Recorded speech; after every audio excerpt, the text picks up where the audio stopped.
Hi YouBees, welcome back to my channel. I'm BB. Today I'm going to be talking about Killing Floor 2 and specifically how you can be the best medic from a vet medic's perspective. Take this with a pinch of salt. I may not be the best, but I'm very passionate. I'm going to start off why I really like being a medic. I play a medic in most MMOs or co-op games. If there is a role suited to that, I will literally pick that every single time. I have like a leader mindset when I play any sort of video game. I like to make sure that everyone's doing their roles efficiently and knowing that I can be supportive while sitting back and being sort of that like leader that I can be. I also believe in that mentality that you're only as strongest as your weakest. So always support the weak person, even if it is the medic. But hopefully after watching this you won't be the weakest medic, you're going to be the best and people are going to really appreciate you in their team. Being a medic, you get that sort of gratification, you know, you're doing well, you're keeping everyone alive, and there is moments, especially when you're playing on harder difficulties, you are the clutch, you are saving teammates from dying or being wiped out or your team just completely losing everything you've just grinded for. And there has been many times as I am the last man standing, I am running around stimming myself, throwing grenades ahead of me, watching just the madness that's pursuing, and it's all on me. And I've literally been in that situation quite a few times because I've had teammates who don't listen to call outs or comms, or maybe just don't want to listen to me giving them, I don't know. There's been many a times where I'm running around with a boss chasing me. It's literally only recently, again, it was so clutch, and I was helping some people get their achievement for the level 25 Hell on Earth Dissector, and I had a flesh pounder, King Daddy Flesh Pound, my husband, chasing me around the top area, just turning around every moment I could to shoot my Hemoglin, which we'll talk about that later on in the video. Being the medic, you're kind of a powerhouse if you know how to do it properly, and I hope in this video I can give you the tips on how to be the last man standing and to carry your team in those clutch moments. I actually play Killing Floor 2 on PC with a controller. I am a controller player through and through, so it might be a bit different people who play keyboard and mouse, but please bear in mind I am literally probably speaking on behalf of console users or just those who use controller, so please bear that in mind. You really need to familiarize yourself with everything to do with your perks, regardless which one you choose. You read up on the lore, the info, the bonuses, look at the skill tree, so every time you start leveling up, look at those increments and really choose which you want to be. The skill tree is going to be so important, especially if you start playing on suicidal or Hell on Earth difficulties, or when you do the special weeklies, which are even harder than Hell on Earth, which we have done recently, and trust me, you are going to need at least one very aggressive strong medic, or maybe two. You can also play Killing Floor solo. You don't have to play online with people, but it is easier, plus it will help you level up quicker. There's also on PC some servers that you can join where it's literally just you throwing grenades at bosses and then just leveling up, but that's kind of like cheating the system, if you will. But if you're really trying to push those last 5 levels when you're a level 20 and you're trying to reach 25 to unlock that Z time bonus ability, I don't mind if people just want to do what they can just to get to that level, because it is difficult to get there, that last push. I also kind of hope in this video you're going to find some like little tips and tricks that you maybe didn't know about as a medic, and then realize like what it actually takes to support your team and keep everyone alive, and just like our mindsets as someone who plays in that specific role. So as you've picked medic, you'll probably realize your starting weapon is the Hemtech pistol. It's not great, but it's better than the 9mm that you'll get as your backup when you start running out of ammo, which I think as well you can also switch to the HR3, the other pistol that they've got. And one thing to bear in mind with the pistol is the healing darts on it are very slow. You're lucky to get 1 to 2 darts. The regen on it is very, very slow, and it doesn't heal your teammates as much, but you also get healing. So if you're taking damage and your teammate is also injured, focus on them by stim darting them, and if you need to, throw a nade, but it will also heal you in the process. You also have a syringe weapon, and this really is not useful when you're trying to stim your teammates. It takes too long to switch it and then like run up to your teammate and actually try and stim them with it. It's just the same as having a stim dart, so only use that in dire situations if you've got no nades. But if you're running, again, this is something I'm probably going to mention later on the video because it's one of my sort of good tips for a medic, use the self syringe dart on yourself whilst you're running, because that will save time and also just give you a bit of extra HP if you're caught up in a messy pile up and you need to just run to get a bit of space and a bit of breathing room. It does help, but again, it is a bit slow compared to just stimming your teammates. The weapons that are going to get you the best out of being a medic, definitely the SMG. After round 1, if you've got enough dosh, please purchase the SMG. It is so good for Z time, for getting those head pops. It has really good penetration, especially if you have EDARs, if you're playing on a higher difficulty. they obliterate EDARs if you aim for the head or the chest piece on the EDARs. And also, if you're playing controller, there is some sort of a aim assist, but sometimes it can be way too overpowering, and at times it's locked onto Zeds that I don't even want to be aiming at, or it tries to go for the headshot. And if you've got like the rolling clots that come up to you, they are, or the gore fast, they are a pain in the bum, and sometimes you do not get the headshot on them. So it might be worth adjusting the aim assist if you are playing on controller. And this can also be the same for the stim darts when you are trying to heal your teammates with a dart. They do have some sort of honing in feature, but I always try to have my crosshair and aim directly at my teammate, so it's less for the game to try and lock on and do the whole aim assist thing with the darts, and sometimes it works more in your favor just to have a bit more control over where you're throwing your darts and where you're throwing your bullets. As a vet medic, the one gun I want all medics to have at some point, whether it's round 4, 5, 6, 7, is to please get comfortable with the Hemoglin. It is probably the best medic gun that you can have. It only has a mag capacity of 7. Again, if you change your skill tree, you can maybe adjust your mag capacity and even gain more ammo from certain other perks that are in your team.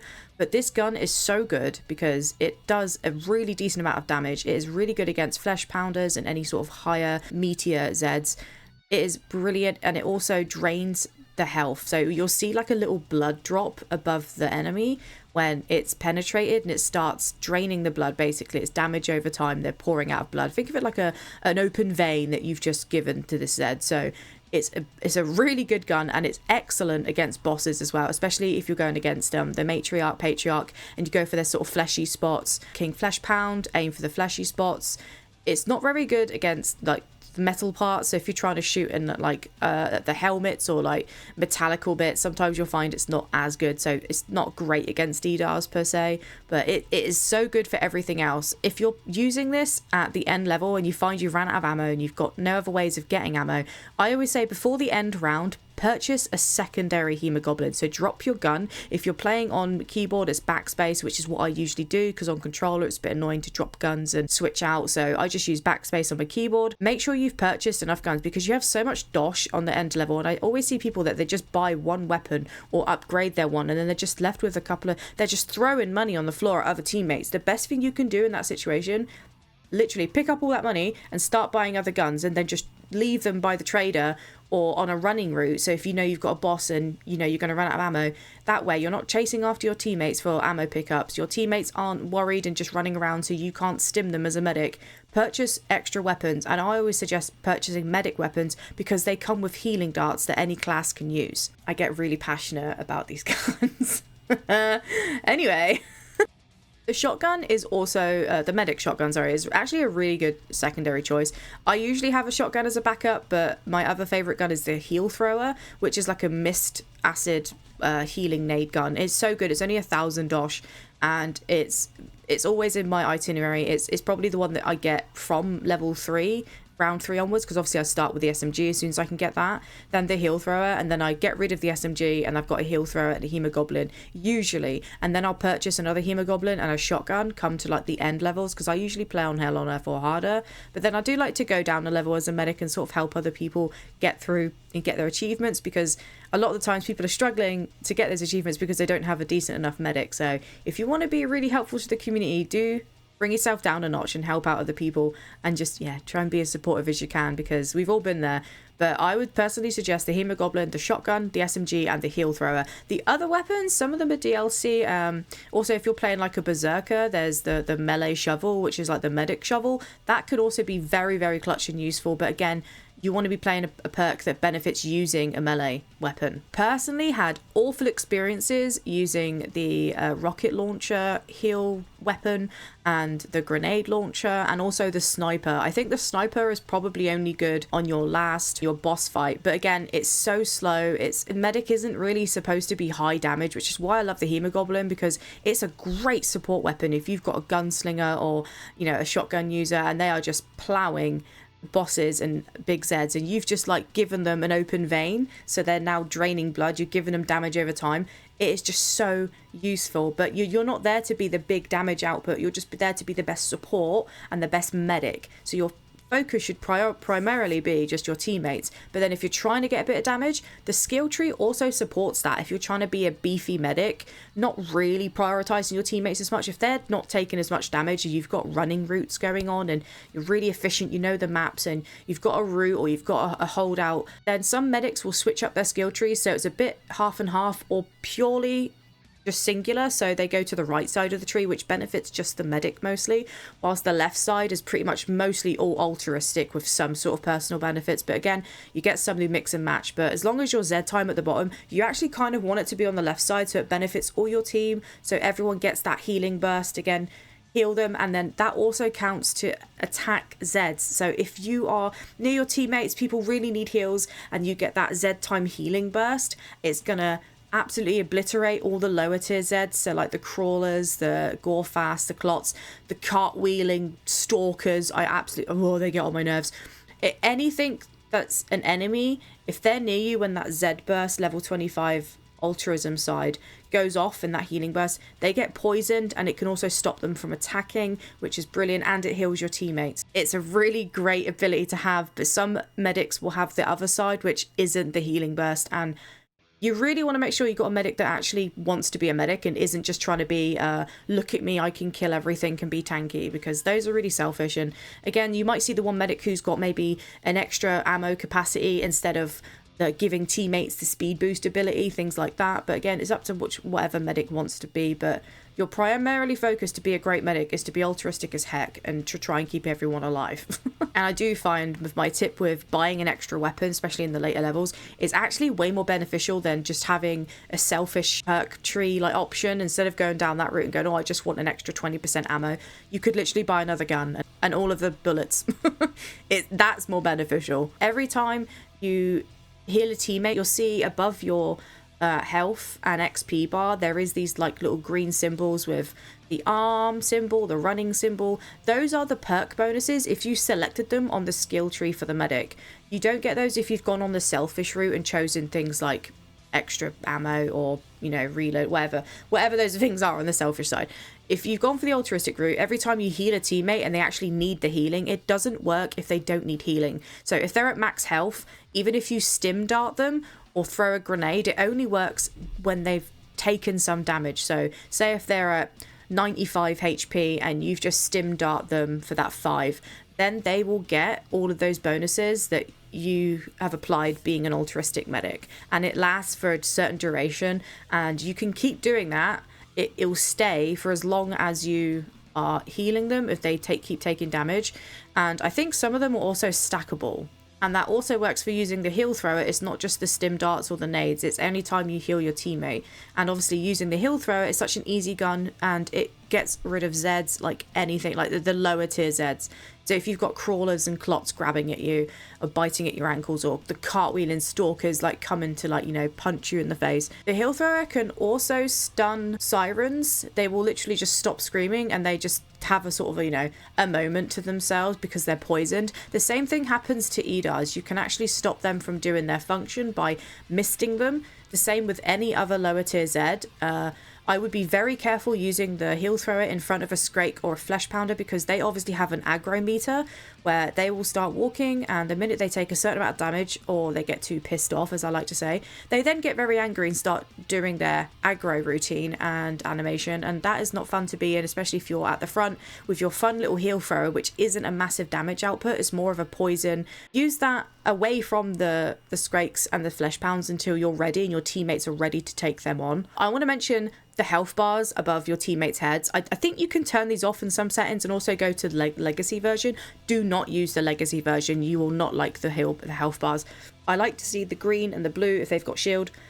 As a medic, please focus on those, because it is vital that that is your main thing that you look at, because again, the Zeds and all that lot, unless you're playing a different class, but a medic, you should just be focusing on the health bars. Once you start doing that, everything else is a breeze. But yeah, please focus that as a medic more than anything. Just look out for your team first. Keep them alive so they can do amazing and take on all the Zeds, and you can get through the round quicker. And yeah, just don't worry about too much being I'm a one-man band, I can take on everything, I'm a chonky medic. No, support your teammates, make sure they have got ample health. I'm going to move into sort of like my little tips here, because that was kind of like this is what you should know about medic. This is more like how I think you should definitely utilize this. So you've only get 5 nades, especially if you're tiered up medic, you get 5.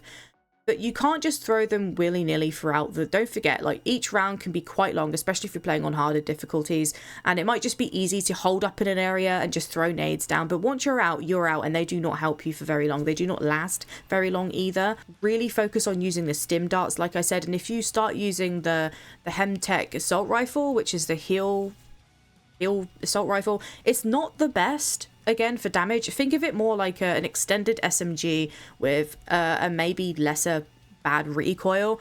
But the stim darts on that are pretty quick. They're quicker than the pistol and the SMG. And the same with the shotty and the Hemoglin, the stim darts are quicker. I found that the Healthrower has the best stim dart ratio and speed, but that's just me personally because I love using that gun. Again, it's my sort of mid-tier after using an SMG for the first early rounds. But I would absolutely suggest, if you've got only a few nades, you need to start learning how to run the routes, especially if you're a medic. And don't be scared to give comms and callouts and say, follow me. Use your wheel and pings, because you'll find some players think they're really cocky and confident or just stand and use a holdout area.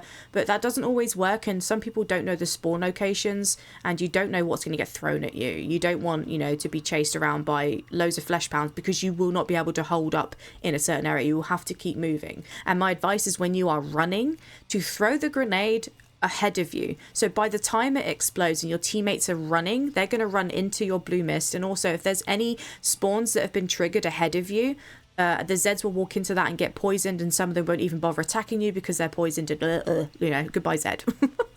If you're in a dire situation, the last person alive, and you stim yourself to give you that extra HP, I literally put in a clip here where I'm running from Hans on Hell on Earth, in the Manor map. It's such a beautiful map, and I was getting so stressed at this point because we were struggling on this map, and I was the last person alive. I had someone in my ear trying to tell me how to play, and I'm like, don't tell me how to play. I saw an ammo crate, I pick it up, I turn around, I'm shooting Hans. Again, he's taking Hemoglin damage. So that's brilliant. So that's damage over time. That really helps me. And I can turn around again, stim myself, gain that extra HP. That is the thing I was talking about technique, keeping yourself alive, running the routes, running the map. If I just stayed and tried to just keep shooting my load, I'm going to get blown into smithereens, and I'm going to get rammed up against the wall, and everything's going to attack me. You have got to run and keep moving. Find those ammo packs around the map. They do sort of stop spawning at some point, especially if you've been in the trial too long and you've exhausted all of them. I've never known things to respawn over and over and over. I think it's just there is a capacity, but yeah. Run and gun, basically. The killing floor is a run and gun game. I don't think people realize this. You can actually held up in areas. It's really good if you've got a supportive team, but other times you get games where your team isn't efficient as that, and as a medic, and they're not listening to you giving strategic call outs and being the leader that you are, you have to run around. And doing that, make sure that you're ahead of the person who thinks they're, cocky big bollocks, because essentially you are holding your team together and keeping them alive. So be the best medic that you can be. Sorry, I had to pick my nose. This is what being passionate about Killing Floor 2 does to you. My nose is getting all snuffly. Also, you can absolutely ignore my tips and advice and just like how to play medic, and just play it how you want. I'm just here telling you how I like to play medic and how it works from my perspective, how I'm always medicine master. But I actually do just take pride and passion in keeping everyone alive and coming in clutch. There's been so many times when I have done because teammates haven't listened to comms and they've got themselves in a right old tiffy, and then you're there like, let me come real quick. And again, it makes me feel worse because like, oh, I'm not doing my job role because they've taken too much damage and I'm not near them. And if it isn't already obvious, the medic, this is why we're such a great class. We are the tankiest, and they have adjusted it in the past, but there is a reason why you have extra HP and extra armor. But I wouldn't throw yourself in the front line, like I said, because you can't take on the big Zeds. You just can't. That's what you're weak to. You can take on certain Zeds, but don't get too cocky about it because there's only so much of a threshold. I'm just trying to give my experience and just how I play medic, and I just want people to know that you can be, like I said, play the altruistic, or you can play the more aggressive side, which is more personal and you're a bit more tanky. But if you're going to do that, make sure you're maybe playing with friends or just playing solo, because you don't want to ruin everyone else's fun and experience. If you do play medic, just know that people do look to you for support. And yes, everyone can heal themselves, but if you are doing, your role, going above and beyond and playing the altruistic side of the skill tree, you know, you're going to benefit your team so much. And also you get way more XP if you are actually focusing on healing. You get XP for healing teammates and for healing yourself.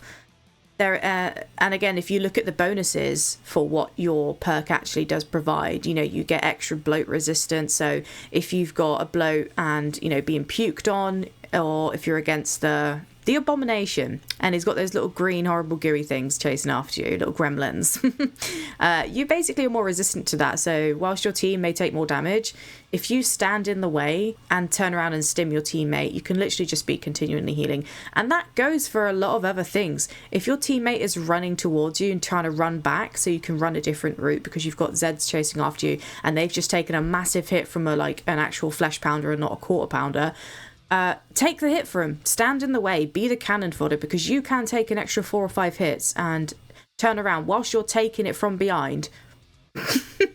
From flesh pounder. I mean, that sounds like a great time to me, but there's been many a time I've been in that situation, and taking that from behind whilst your teammate is running ahead just so they can start the route or run back through the other way whilst you're route running, stim them so you get health and they also get healed. So know that you can take damage, not just from having the bloat resistance as part of like your perk ability, but you're also faster, and again, using the altruistic side, you can stim your teammates or heal them and it'll give them the speed boost that they need. So again, that it's worthwhile playing as an altruistic healer and focus primarily on healing, because that is your class. You are a support buff, and just be the best medic. I don't know how else to say it. I'm so passionate about this role, and I'm probably not like giving the best advice, and I could probably make another video being on every single niche and talk about every single weapon individually, the best ones to use, how to use them, how to play, what to focus on, and what you can do in brief. So I really do hope this video did touch on those subjects and it's helped you maybe a little bit. And, you know, subscribe if you're not already, because I am going to make far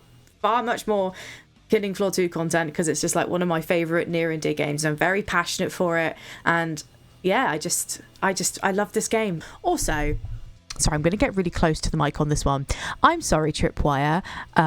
Why do we not have decent merch? Because I would absolutely love to design some t-shirts and hoodies and flat caps and beanies.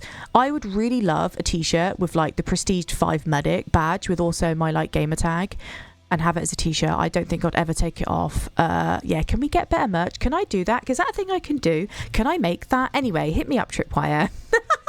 Thank you so much for watching this video. It means so much, and I've loved getting to know more Killing Floor friends, and just it's really helped my channel as well. So please stick around, because more Killing Floor content is coming. So like the video or dislike, because, you know, I don't mind what you do. Thank you so much for watching, and I'll see you in the next one. Bye!